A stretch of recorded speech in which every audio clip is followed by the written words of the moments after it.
താനെന്താണോ ഇങ്ങനെ മിസ്റ്റർ എനിക്ക് നിങ്ങളെ മനസ്സിലാവുന്നില്ല. ഭയങ്കര ഹൈപ്പറാണ്. അതേസമയം ഷൈൻ ക്യാരക്ടർ ആകുമ്പോഴത്തേക്കും വളരെ കാമായി പെർഫോം ചെയ്യും. അയ്യോ അത് അങ്ങനെ പറയരുത്, അങ്ങനെ പറഞ്ഞവർക്ക് കിട്ടൂല. അല്ല എനിക്ക് അങ്ങനെ പറയാൻ തോന്നുന്നില്ല. ഗുഡ് ബൈ പറ ചേട്ടാ പൊക്കോ. ഞാൻ ഉദ്ദേശിച്ച PR ഇങ്ങനല്ല. നമ്മൾ ഈ നാച്ചുറൽ പരിപാടിയിൽ നിന്ന് വന്ന് നമ്മൾ ചെയ്യുമ്പോൾ മുഴുവൻ ഇങ്ങനെ ഇത്രയൊന്നും വേണ്ട, പറയണത് മാത്രം മതി. നോ പറയാനാണ് എനിക്ക് ഏറ്റവും പാടും. ഞാൻ കമ്മിറ്റ് ചെയ്യുന്ന സിനിമകളെക്കാൾ ഉപരി ഞാൻ റിജക്ട് ചെയ്യുന്ന സിനിമകളാണ് കൂടുതൽ. സോഷ്യൽ മീഡിയ അധികം ഫോളോ ചെയ്യുന്ന ആളാണോ? അല്ല. സോഷ്യൽ മീഡിയയിൽ എപ്പോഴും നമുക്ക് പ്രത്യേകിച്ച് സിനിമയിൽ നിൽക്കുന്ന ഒരുപാട് ഫെയിമിൽ നിൽക്കുന്ന ആളുകൾക്ക് ഒരു സോഷ്യൽ ഓഡിറ്റിംഗ് വരുന്നുണ്ടെന്ന് തോന്നിയിട്ടുണ്ടോ എപ്പോഴെങ്കിലും? ഏറെക്കുറെയൊക്കെ. അത് നല്ലതായിരിക്കുമോ അതെയോ? അതുകൊണ്ട് ഇപ്പൊ എവിടെ തിരിഞ്ഞാലും നമുക്ക് ക്യാമറ ഉണ്ട്. അതാണ് എനിക്ക് പേഴ്സണലി ഞാൻ അങ്ങനെ സോഷ്യൽ മീഡിയ കൂടുതൽ യൂസ് ചെയ്യുന്ന ഒരാളല്ല. പക്ഷെ എന്നാൽ എനിക്ക് എൻ്റെ ഫേവറേറ്റ് മൊമെൻറ്റ്സ് ഒക്കെ ക്യാപ്ചർ ചെയ്ത് ഇടാനും ഇഷ്ടമാണ്. പക്ഷെ അതൊരു പരിധി കഴിഞ്ഞ് കഴിയുമ്പോഴത്തേക്കും നമ്മളൊരു ക്യാരക്ടറായിട്ട് വന്നു കഴിയുമ്പോൾ ആൾക്കാരത് നമ്മളെ ഗ്രേസ് ആൻ്റണി ആയിട്ട് തന്നെ കാണാൻ സാധ്യത ഒരു 90% കൂടുതലാണ്. അത് നമ്മൾ ക്യാരക്ടറിനേക്കാൾ ഉപരി നമ്മൾ പേഴ്സണൽ ലൈഫിൽ എങ്ങനെയാണോ, കാരണം കൂടുതലും നമ്മൾ സോഷ്യൽ മീഡിയയിൽ ഓപ്പൺ ആയി കഴിയുമ്പോൾ ആൾക്കാർക്ക് അങ്ങനത്തെ ഒരു അപ്രോച്ച് ചിലപ്പോൾ വന്നെന്ന് വരാം. അത് എൻ്റെ ഒരു പോയിന്റ് ഓഫ് വ്യൂ ആണ്. അപ്പോൾ അതുകൊണ്ട് ഞാൻ കുറേയൊക്കെ ഞാൻ ഇടാറുണ്ട്, പക്ഷെ കുറേയൊക്കെ ഞാൻ വേണ്ട എന്ന് മനഃപൂർവ്വം വെക്കുന്ന ഒരു സാഹചര്യമുണ്ട്. ഒരുപാട് ആളുകളിലേക്ക് ആക്സസ് ചെയ്യാൻ എത്താൻ പറ്റും, അല്ലെങ്കിൽ ഇവരിതാണെന്ന് അറിഞ്ഞു കഴിഞ്ഞ് കഴിഞ്ഞാൽ പിന്നീട് അത്രയും നമ്മൾ ഓപ്പൺ ആവണ്ടേ അല്ല, അത് ഇപ്പോൾ ഒരു പരിധി വരെ നമുക്ക് നമ്മുടെ ഒരു പബ്ലിസിറ്റി കൂട്ടാൻ നല്ലതാണ്. നമ്മളുടെ ഒരു എന്താ പറയുക ടൈം ലൈൻ അല്ലേ, ആ ടൈം ലൈനിൽ നിൽക്കാൻ വളരെ ഉപകാരപ്പെടുന്ന ഒരു കാര്യമാണ് സോഷ്യൽ മീഡിയ. അത് ഓരോരുത്തരുടെ ഒരു പേഴ്സണൽ ചോയ്സായിട്ട് ഞാനതിനെ കാണുന്നുള്ളൂ. പിന്നെ എനിക്ക് പേഴ്സണലി അറിയാവുന്ന ഒത്തിരി സുഹൃത്തുക്കൾ അതിനു വേണ്ടി തന്നെ ഭയങ്കരമായിട്ട് പ്രഷർ എടുക്കുന്നത് ഞാൻ കണ്ടിട്ടുണ്ട്. അപ്പോൾ പക്ഷേ എനിക്കതെന്തോ, കാരണം ഞാൻ ഈ സോഷ്യൽ മീഡിയ ഭയങ്കരമായിട്ട് കൂടിയ സമയത്ത് നമുക്ക് PR ഒക്കെ ഉണ്ടാവില്ലേ നമുക്ക് കൂടെ, അങ്ങനത്തെ ടീമൊക്കെ ഞാനും ഒന്ന് ശ്രമിച്ചു നോക്കിയതാണ്. പക്ഷെ ഒരു പോയിന്റ് കഴിഞ്ഞപ്പോൾ എനിക്ക് മനസ്സിലായി ഇത് എനിക്ക് പറ്റുന്ന പണിയല്ല, കാരണം പ്രഷർ കൂടുതലാണ്, അവർ പറയണ പോലെ ചെയ്യണം. അപ്പോൾ എനിക്ക് ഭയങ്കര ആർട്ടിഫിഷ്യലായിപ്പോൾ ഇങ്ങനെ ഒരു ബൊമ്മ പോലെ നിന്നിട്ട് ഇങ്ങനെ പ്ലേ ചെയ്യണ പോലെയൊക്കെ എനിക്ക് ഫീൽ ചെയ്തു. അപ്പോഴേ ഞാൻ ഒരു ഗുഡ് ബൈ പറഞ്ഞു ചേട്ടാ പൊക്കോ, ഈ പരിപാടിക്ക് ഞാനില്ല എന്ന് പറഞ്ഞു.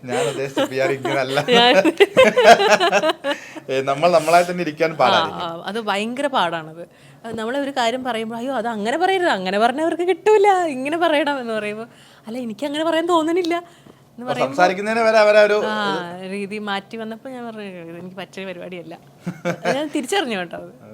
ഇപ്പൊ ശരിക്കും പറഞ്ഞാൽ നമ്മളിപ്പോ ഒരു പുറത്ത് ഒരു തിയേറ്ററിൽ പോകുന്നു, അല്ലെങ്കിൽ ഗ്രേസ് ഒരു സിനിമ കാണാൻ പോകുന്നു, ഒരു പേഴ്സണൽ ആയിട്ട് ഫാമിലിയോടൊപ്പം പോകുന്നു, എവിടെ ഇറങ്ങിയാലും ഗ്രേസിന് ഗ്രേസ് ആയിട്ട് നടക്കാൻ പറ്റും തോന്നുന്നുണ്ടോ? ഐ മീൻ വീട്ടിലിപ്പോൾ ഗ്രേസ് എങ്ങനെയാണോ നടക്കുക, സംസാരിക്കുക, ചിരിക്കുക, അങ്ങനെ ഒരിക്കലും ഗ്രേസിന് പുറത്തിറങ്ങി നടക്കാൻ പറ്റില്ല.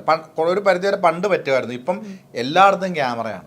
പക്ഷെ എന്നെ അങ്ങനെ ഫോളോ ചെയ്തതായിട്ട് ഞാൻ ശ്രദ്ധിച്ചിട്ടില്ല. ഒന്നാമത്തെ കാര്യം, ഞാൻ എൻ്റെ ചുറ്റിലും ക്രിയേറ്റ് ചെയ്യുന്ന ഒരു സ്പേസ് ഉണ്ട്. എൻ്റെ കൈൻഡ് ഓഫ് ഒരു ഓഡിയൻസിനെ ഞാൻ ക്രിയേറ്റ് ചെയ്യുന്നുണ്ട്. അവരാരും ഇതുവരെ അങ്ങനെ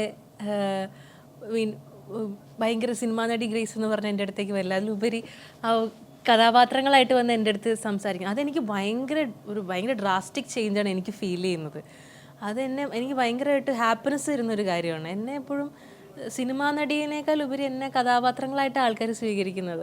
അതിപ്പോൾ ഒരു വർഷം സിനിമ ഇല്ലെങ്കിലും പഴയ ചെയ്ത ആ ക്യാരക്ടേഴ്സ് വെച്ച് ഇപ്പോഴും വന്ന് സംസാരിക്കുന്ന ആൾക്കാരുണ്ട്. അപ്പോൾ അതാണ് എനിക്ക് ഏറ്റവും കൂടുതൽ സന്തോഷം തരുന്നത്.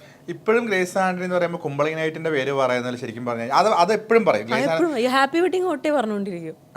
ഹാപ്പി വെഡിങ് പറയും. പിന്നെ എനിക്കൊന്ന് ഓരോ വർഷത്തിലും ഗ്രേസിന് ഓരോ ഹിറ്റ് ഉണ്ട് അല്ലേ? ഇപ്പൊ ഹലാൽ ലവ് സ്റ്റോറി OTT റിലീസായിട്ട് വന്നു, എന്നാൽ പോലും അതൊരു ചർച്ച ചെയ്യപ്പെട്ട, അതിന്റെ ഒരു പ്രമേയം ചർച്ച ചെയ്യപ്പെട്ട ഒരു സിനിമയാണ്. 2020 തോന്നുന്നു. ആ വർഷം മാത്രം ഒരു സിനിമ ചെയ്തു. പിന്നീട് ഇങ്ങോട്ട് ഇപ്പോൾ റോഷാക്കാണെങ്കിലും അടുത്തേക്ക് വന്നു കഴിയുമ്പോൾ ഈ വർഷമല്ല തൊട്ട് മുന്നേ ഒരു 4 സിനിമ ചെയ്യാൻ ഒരു ഹിറ്റ് ഒരു വർഷത്തിലുണ്ടാവും. അപ്പോൾ ഈ സെലക്ഷൻ പ്രൊസീജിയർ ഒക്കെ എങ്ങനെയാണ് സിനിമയുടെ? അങ്ങനെ ഒരു വർഷം ഒരു ഹിറ്റ് എന്ന് വിചാരിച്ചൊന്നും ചെയ്യുന്നതല്ല. അറിയാലോ ചേട്ടൻ്റെ സിനിമ നമ്മൾ പ്ലാൻ ചെയ്യുന്ന പോലെ ഒന്നും നടക്കുന്നതല്ല. കഴിഞ്ഞ വർഷം എനിക്ക് തോന്നുന്നു മലയാള സിനിമയിൽ ഏറ്റവും കൂടുതൽ റിലീസ് ഉണ്ടായത് എനിക്കായിരുന്നു. ഞാൻ ഓടി നടന്നായിരുന്നു പ്രൊമോഷൻ മുഴുവൻ കൊടുത്തോണ്ടിരുന്നത്.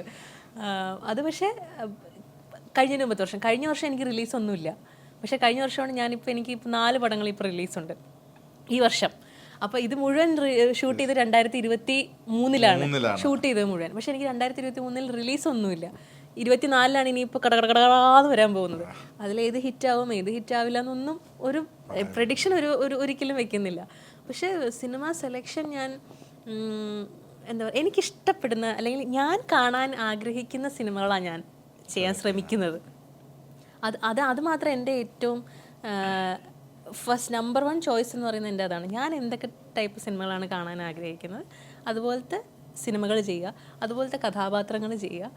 പിന്നെ ഒരു ഓഡിയനായിട്ട് നിന്ന് അതിനെ കേൾക്കുമ്പോൾ എങ്ങനെയാണ് ഫീൽ ചെയ്യുന്നത്. ചിലപ്പോൾ നമ്മൾ ചില സിനിമകൾ നമുക്ക് വർക്കാവില്ലല്ലോ, അപ്പോൾ ആ സിനിമകൾ എടുക്കാറില്ല. എനിക്ക് തോന്നുന്നു ഞാൻ കമ്മിറ്റ് ചെയ്യുന്ന സിനിമകളേക്കാൾ ഉപരി ഞാൻ റിജക്റ്റ് ചെയ്യുന്ന സിനിമകളാണ് കൂടുതൽ. പക്ഷെ എനിക്ക് തോന്നുന്നു എനിക്ക് ഈ ഇൻഡസ്ട്രി തരുന്ന ഏറ്റവും വലിയൊരു പ്രിവിലേജ് എന്താണെന്ന് വെച്ചാൽ എനിക്ക് ചൂസ് ചെയ്യാനുള്ള ഓപ്ഷൻസ് എനിക്ക് ഇൻഡസ്ട്രി തരുന്നുണ്ട്. എനിക്കറിയില്ല എത്ര ആർട്ടിസ്റ്റുകൾക്ക് ആ ഭാഗ്യം കിട്ടുന്നുണ്ടെന്നറിയില്ല, പക്ഷെ എനിക്ക് ഓപ്ഷൻസ് ഒരുപാട് എനിക്ക് സംവിധായകരും റൈറ്റേഴ്സും എൻ്റെ അടുത്ത് കൊണ്ടുവന്ന് തരുന്നുണ്ട്. ഇതിനകത്ത് ഏത് വേണമെങ്കിലും എടുത്തോളൂ എന്ന് പറഞ്ഞിട്ട്. അതെനിക്ക് ഭയങ്കര ഒരു പ്രിവിലേജ് ആയിട്ട് തോന്നി. അതൊരു ടച്ച് കൂടെ അത് ഭയങ്കര ഒരു ലക്കായിട്ട് ഫീൽ ചെയ്യുന്നത്. അതെനിക്ക് നോ പറയാനാണ് എനിക്ക് ഏറ്റവും പാടും. അത് പറയാനിപ്പം കുറച്ചും കൂടെ പഠിച്ചിരിക്കുന്നു. ശരിക്കും നോ പറയാൻ ഞാൻ ഒരുപാട് വലിയ സീനിയേഴ്സ് പറഞ്ഞിട്ടുണ്ട്, ആദ്യം നമ്മൾ പഠിക്കേണ്ടത് നോ പറയാനാണ്. പലരും ബന്ധങ്ങൾ കൊണ്ട് ചെയ്യാൻ പറഞ്ഞാൽ എന്ത് തോന്നുന്നൊക്കെ ഉള്ള ഒരുപാട് അബദ്ധങ്ങളിലൊക്കെ ചെന്നപ്പെട്ടു. അതായത് നമ്മൾ സിനിമ ചെയ്യണമെന്ന് ആഗ്രഹിക്കുന്ന സംവിധായകർ ഒരു സ്ക്രിപ്റ്റുമായിട്ട് നമ്മുടെ അടുത്ത് വരുമ്പോൾ നമ്മൾ എങ്ങനെ ആദ്യം നോ പറയും? ചിലപ്പോൾ സ്ക്രിപ്റ്റ് വർക്കാവില്ല നമുക്ക്, പക്ഷെ നോ പറഞ്ഞേ പറ്റുള്ളൂ. ആ ഡയറക്ടറെ കണ്ട് മാത്രം സിനിമ ചൂസ് ചെയ്തിട്ട് നമുക്ക് കാര്യമില്ല. അപ്പം അങ്ങനെ ചില സന്ദർഭങ്ങളിലൊക്കെ പെട്ടുപോയിട്ടുണ്ട്, പക്ഷെ പറയാതെ നിവൃത്തിയില്ലല്ലോ. നോ പറഞ്ഞ സിനിമകൾ പിന്നീട് ഹിറ്റ് ആവുകയും ഇപ്പൊ എസ് പറഞ്ഞ സിനിമകൾ ചിലപ്പോൾ വർക്ക് ആവാണ്ട് പോയിട്ടുണ്ട്. ഇപ്പൊ ഈ റിഗ്രറ്റ്സ് ഉണ്ടാവാറുണ്ട്, അല്ലെങ്കിൽ സക്സസ് ഫെയിലിയർ ഒക്കെ ഹാൻഡിൽ ചെയ്യുക, റിഗ്രറ്റ്സ്, അതിനൊക്കെ എത്ര സമയം ഡ്യൂറേഷൻ ഉണ്ട് ഗ്രേസിന്റെ ലൈഫ്? ഇപ്പം നമ്മളിപ്പോൾ സിനിമയുടെ ഒരു ഗ്രാഫ് എടുത്ത് നോക്കുകയാണെങ്കിൽ ഇപ്പോൾ കഴിഞ്ഞ വർഷം ഇറങ്ങിയ സിനിമകൾ എത്ര എണ്ണം ഉണ്ടെന്ന് നമുക്കറിയാലോ. അതിൽ ഞാൻ റിജക്റ്റ് ചെയ്ത ഒരു ചിത്രം പോലും എനിക്ക് റിഗ്രറ്റ് അടിച്ചിട്ടില്ല. അങ്ങനത്തെ ഒരു സാഹചര്യം വന്നിട്ടില്ല എനിക്ക്. പക്ഷേ സെലക്ട് ചെയ്ത സിനിമകൾ എനിക്ക് സക്സസ് ആവാതെയും പോയിട്ടുണ്ട്. പക്ഷെ അവിടെ എനിക്കൊരു ലെസണാണ്. പക്ഷെ ഒരിക്കലും ഇത് സെലക്ട് ചെയ്തിരുന്നെങ്കിൽ എനിക്ക് അങ്ങനെ എനിക്ക് തോന്നിയിട്ടില്ല. എനിക്ക് അതെന്തോ എനിക്കൊരു ദൈവാനുഗ്രഹം പോലെ. പക്ഷെ ഞാൻ ആരുടെ ഒപ്പീനിയൻ ചോദിച്ചിട്ടില്ല, ഞാൻ തന്നെത്താനെ തീരുമാനിക്കുന്നതാണ്. ഒരു സിനിമ വരുന്നതും എടുക്കണോ വേണ്ടോ തീരുമാനിക്കുന്നതും ഞാൻ തന്നെത്താനെയാണ്. ആരോടും ഒരു ഡിസ്കഷൻ ഇല്ല. സെൽഫ് റിയലൈസേഷനും സെൽഫ് ഡിസ്കഷനും സെൽഫ് എന്താ പറയുക ഡിസിഷനുമാണ്. അതിൽ ആരോടും ഒന്നും ചോദിക്കാല്ല. അതിന്റെ ഉത്തരവാദിത്വം മുഴുവൻ ഞാനാണ് ഏറ്റെടുക്കാറ്. അപ്പോൾ വീട്ടിൽ പേരൻസ് ആണെന്നുണ്ടെങ്കിൽ ഏറ്റവും അടുത്ത ഫ്രണ്ട്സോ അങ്ങനെ അവരൊക്കെ, അല്ലെങ്കിൽ എന്തെങ്കിലും ഒരു പടം വർക്കൗട്ട് ആയില്ല എന്നുണ്ടെങ്കിൽ, വർക്കൗട്ട് ആയി കഴിഞ്ഞാൽ നമുക്ക് അതിനെതിരെ ചിന്തിക്കണമല്ലോ. വർക്കൗട്ട് ആയില്ലെങ്കിൽ ഒരു കഥവരം വേണം ഞങ്ങളായിട്ട് അങ്ങനെ ഡിസ്കസ് ചെയ്യുക, അങ്ങനെ പറയില്ലേ? പ്രത്യേകിച്ച് പേരൻസിന്റെ അവർക്കൊരു ഉള്ളിലൊരു ഇതുണ്ടാവില്ലേ? ഇതുവരെ അങ്ങനെ പറഞ്ഞില്ല. അവർക്ക് അതിനെപ്പറ്റിയുള്ള നോളജ് കുറവായതുകൊണ്ട് അവർ അതിനങ്ങനെ ഏറ്റെടുത്ത് പറഞ്ഞിട്ടില്ല. പക്ഷേ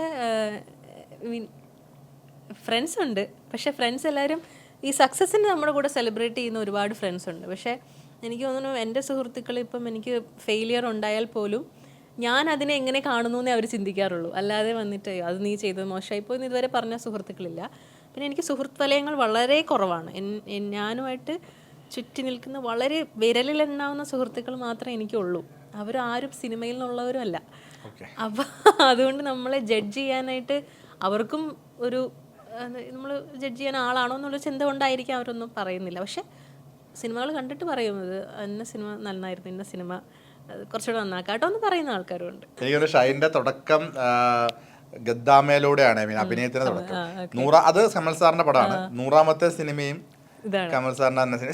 ശരിക്കും ഇപ്പം നമുക്ക് ചെയ്യാൻ ആഗ്രഹമുള്ള ഡയറക്ടേഴ്സിന്റെ ഓഫറുകൾ വരുമ്പോൾ ഇപ്പൊ കമൽ സാറിന്റെ ഇതിന് മുന്നേ വർക്ക് ചെയ്തിട്ടില്ല, ഫസ്റ്റ് അല്ലേ? എങ്ങനെ ഉണ്ടായിരുന്നു? ഇത് വളരെ ക്ലീഷ ആയിട്ടൊരു ചോദ്യമാണ്, എല്ലാ ഇന്റർവ്യൂവിലും കേട്ടിട്ടുള്ള. ഈ ഒരു എക്സ്പീരിയൻസ് എന്ന് പറയുന്ന ഒരു ഘടകം എങ്ങനെയുണ്ട് ശരിക്കും? ഞാൻ വർക്ക് ചെയ്യണമെന്ന് ആഗ്രഹിച്ച ഡയറക്ടേഴ്സിൽ ഒരാളാണെന്ന് പറയുന്നത് ക്ലീഷേ തന്നെയാണ്. പക്ഷെ എന്നാലും എനിക്ക് ഞാൻ വർക്ക് ചെയ്ത സ്റ്റൈലെല്ലാം പുതിയ ആൾക്കാരുണ്ട്, എക്സ്പീരിയൻസ്ഡ് ആയിട്ടുള്ള ആൾക്കാരുണ്ട്. പക്ഷെ എനിക്ക് സീനിയർ ആയിട്ടുള്ള ഒരു ഡയറക്ടറിൻ്റെ കൂടെ വർക്ക് ചെയ്യണം എന്നൊരു ആഗ്രഹമുണ്ട്. അത് ആരായാലും എനിക്ക് ഓക്കെ ആയിരുന്നു. അങ്ങനെയാണ് കമൽ സാർ അപ്രോച്ച് ചെയ്തത് ഈ സിനിമയ്ക്ക്. ആദ്യം എനിക്ക് കുറച്ച് കൺഫ്യൂഷൻസ് ഒക്കെ ഉണ്ടായിരുന്നു. സബ്ജക്റ്റിലും ക്യാരക്ടറിലും ഇത് ഞാൻ ചെയ്യണോ വേണ്ടയോ അങ്ങനെയൊക്കെ ഉണ്ടായിരുന്നു. അപ്പോഴും എനിക്ക് സംശയം, ഞാൻ സീനിയർ ആയിട്ടുള്ളൊരു ഡയറക്ടറിനോട് ഇങ്ങനെ പറഞ്ഞാൽ എങ്ങനെയായിരിക്കും. അപ്പോൾ ഞാൻ ആദ്യം സാറിനോട് പറഞ്ഞു, സാർ ഞാൻ പറയുന്നത് കൊണ്ടൊന്നും തോന്നരുത്, എനിക്ക് തോന്നിയത് ഞാൻ ഓപ്പണായിട്ട് പറഞ്ഞോട്ടെ എന്നാണ് ഞാൻ ആദ്യം ചോദിച്ചത്. അദ്ദേഹം പറഞ്ഞോളൂ എന്ന് പറഞ്ഞു. അപ്പോൾ ഞാൻ പറഞ്ഞു, സാർ എനിക്ക് ഇങ്ങനെ ഇന്ന കാര്യങ്ങളൊക്കെ ഒന്ന് ആഡ് ചെയ്താൽ കൊള്ളാം എന്നുണ്ട് ഇന്നെ. പക്ഷേ പുള്ളി ഓക്കെ ആയിരുന്നു, അദ്ദേഹം അതിന് ഓക്കെ ആയിരുന്നു. അതെനിക്ക് ഭയങ്കര വണ്ടറായിപ്പോയി. നമുക്കത് വർക്ക് ചെയ്യുമ്പോഴത്തേക്കും അത് ശരിയാക്കി എടുക്കാം. അങ്ങനെ ഒരു സ്പേസ് അവിടെ ഉണ്ട്, ഓക്കെ ശരി ശരിയാക്കി എടുക്കാം. എനിക്ക് ഭയങ്കര വണ്ടറായി, സർപ്രൈസ്ഡ് ആയിപ്പോയി ഞാൻ ആ കാര്യത്തിൽ. അതെനിക്ക് ഞാൻ എക്സ്പെക്ട് ചെയ്തില്ല. കാരണം എല്ലാവരും പറഞ്ഞു കേട്ടിട്ടുണ്ട് സീനിയർ ഡയറക്ടേഴ്സ് ഭയങ്കര അങ്ങനെയായിരിക്കും ഇങ്ങനെയായിരിക്കണം. Definitely he's a strict director, അതങ്ങനെ തന്നെയാണ്, സ്ട്രിക്റ്റാണ്. പുള്ളിക്ക് വേണ്ടത് മാത്രം ചെയ്താൽ മതി, കൂടുതലായിട്ട് ഒന്നും ചെയ്യണ്ട. കാരണം നമ്മൾ ഈ നാച്ചുറൽ പരിപാടിയിൽ നിന്ന് വന്ന് നമ്മൾ ചെയ്യുമ്പോൾ മുഴുവൻ ഇങ്ങനെ കുറേ കൊടുക്കും, എന്നിട്ട് അതിനകത്ത് നിന്ന് അവർക്ക് വേണ്ടത് എടുത്താൽ മതി എന്നുള്ളതാണ് ഈവൻ എൻ്റെ ഒരു സ്റ്റൈൽ. പക്ഷേ സാറിന് അതൊന്നും വേണ്ട, അത്രയൊന്നും വേണ്ട, പറയണത് മാത്രം മതി ഒരു സ്റ്റൈലാണ് പുള്ളിക്ക്. ഷൈനുമായിട്ട് ആദ്യമായിട്ടാണ് ഇപ്പം നമ്മൾ ഷൈൻ ഭയങ്കര എനർജറ്റിക് ആയിട്ട് ചാടി നടക്കുന്ന ഒരു വ്യക്തിയായിട്ടാണ് എനിക്ക് തോന്നുന്നു മലയാളികൾ എല്ലാവരും അറിയുന്നത്. അതിന് ഭയങ്കര ഒരു ഉള്ളിൽ നന്മയുള്ള, പേഴ്സണലി അടുത്തറിയുന്ന കുറച്ച് പേർക്ക് ഒരേ ഷൈൻ്റെ ഉള്ളിൽ എന്താണെന്നും എത്രത്തോളം ഒരു പോസിറ്റീവ് അല്ലെങ്കിൽ ഒരു നന്മയുള്ള വ്യക്തിയാണെന്നും നമുക്ക് പേഴ്സണലി അറിയുന്നവർക്ക് അറിയാം. ബാക്കിയുള്ളവർക്ക് ഷൈൻ ഇങ്ങനെ ചിരിച്ചു പൊയ്ക്കൊണ്ടിരിക്കുന്ന ഒരു ഈ ലൊക്കേഷനിലൊക്കെ എങ്ങനെ ഉണ്ടായിരുന്നു ശരിക്കും പറഞ്ഞു കഴിഞ്ഞാൽ? ഇതുപോലെ തന്നെ ഞാൻ അങ്ങനെ പെട്ടെന്ന് അങ്ങോട്ട് മിണ്ടുന്ന ഒരാളല്ല. എന്തോ എനിക്കത് ഭയങ്കര ഒരു ചളിപ്പാണ് ആദ്യമേ അങ്ങോട്ട് മിണ്ടാനായിട്ട്. പക്ഷേ ഷൈനെ ഞാൻ ആദ്യം കണ്ടപ്പോൾ എനിക്ക് ഈ ചളിപ്പ് ആദ്യമേ ഉണ്ട്. കാരണം ഇൻ്റർവ്യൂസ് എല്ലാം കാണുന്നുണ്ട്, ഷൈൻ ഇങ്ങനെയാണെന്നറിയാം. പക്ഷെ അങ്ങനെ നോർമലി ഒരാളോട് നമ്മൾ സംസാരിക്കുന്ന പോലെ അല്ല ഷൈനോട് സംസാരിക്കുമ്പോൾ. ആദ്യം ഞാൻ ഷൈൻ ചിരിച്ചല്ലോ എന്നെ നോക്കി, എനിക്ക് വിഷമായി. പക്ഷെ ഞാൻ കാണിക്കാനൊന്നും പോയില്ല. പിന്നെ അത് അടുത്ത ഷോട്ടായിരുന്നു ഞങ്ങൾ തമ്മിൽ. അപ്പോൾ ഈ വിഷമം വെച്ചോണ്ടിരുന്നിട്ട് കാര്യമൊന്നുമില്ലല്ലോ, നമ്മൾ ആക്ടേഴ്സ് നമുക്ക് ചെയ്യണോ, പെർഫോം ചെയ്യണമല്ലോ. അതിന് പിന്നെ കുറേ കഴിഞ്ഞപ്പോഴത്തേക്കാണ് എനിക്ക് മനസ്സിലായി ഇയാൾ ഇങ്ങനെയാണ്.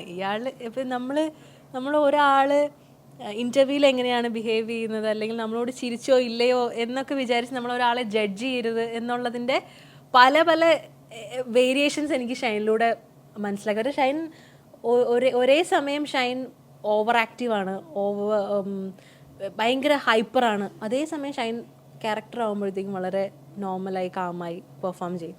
അതേസമയം ഷൈനോട് നമ്മൾ ക്യാരക്ടറായിട്ട് ഇരിക്കുമ്പോൾ തന്നെ പറയുകയാണ് ഷൈൻ ഇങ്ങനെ ചെയ്യുന്നത്, ഷൈൻ കേൾക്കൂല. അതേസമയം കേൾക്കോ ഇല്ല, പക്ഷേ പെട്ടെന്ന് വേറെ എന്തെങ്കിലും സിറ്റുവേഷൻ ഷൈൻ നമ്മൾ പറയാതെ തന്നെ നമ്മൾ വിചാരിച്ച കാര്യങ്ങൾ ഷൈൻ ചെയ്തു തരുകയും ചെയ്യും. എനിക്കതുകൊണ്ട് ഇയാളെ ഒരിക്കലും എനിക്ക് ജഡ്ജ് ചെയ്യാൻ പറ്റുന്നില്ല, ഇയാൾ എങ്ങനെയാണ്, എങ്ങനത്തെ ഒരാളാണെന്ന്. എനിക്ക് ഇതുവരെ ഞാൻ കുറച്ച് മുമ്പ് കണ്ട ഒരാളല്ല ഇപ്പോൾ വന്ന് ഇൻ്റർവ്യൂ എനിക്ക് തരാനിരുന്നു. I don't know, but end of the day he's an entertainer, that's it. അത് പുള്ളിക്കും ഭയങ്കര സന്തോഷമുള്ള കാര്യമാണ്, കാണുന്നവർക്ക് സന്തോഷമുള്ള കാര്യമാണ്. That's matter. എനിക്ക് ഒരു മീം മുരളി ഗോപി ചേട്ടൻ്റെ ഒരു ഈ ദൃശ്യത്തിലാണോ ഇങ്ങനെ നോക്കിയിട്ട് മിസ്റ്റർ എനിക്ക് നിങ്ങളെ മനസ്സിലാവുന്നില്ല എന്ന് പറയുന്നത്, എനിക്ക് അതാ എന്നെ മനസ്സിൽ കൂടെ പോയത്.